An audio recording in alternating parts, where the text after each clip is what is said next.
Do you know that your thread choice is just as important as your fabric and needle choice when you sew a project? Quality thread will often make the sewing machine run so much smoother. So if you've had sewing machines in the past where you've always struggled, maybe you get a lot of knots or bird's nests under your fabric, and you've never really liked sewing, start with purchasing some good quality thread.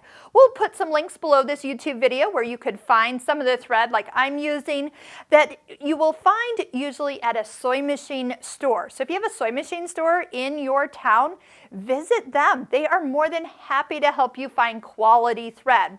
There are places where you can find thread very inexpensive. I'm going to just say in the big box stores, not always the highest quality thread. If you've ever driven a really nice car, you know that high octane gas is put into that vehicle so it works well.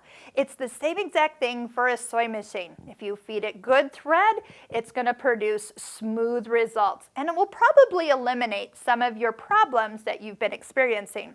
Also, having the right needle for the fabric can make a difference, and also don't forget to clean and oil down below underneath the throat plate in the bobbin area. So we do have videos on how to do it on this Singer Promise 2 Model 1512. Check out all of our video links that you will find in the description below.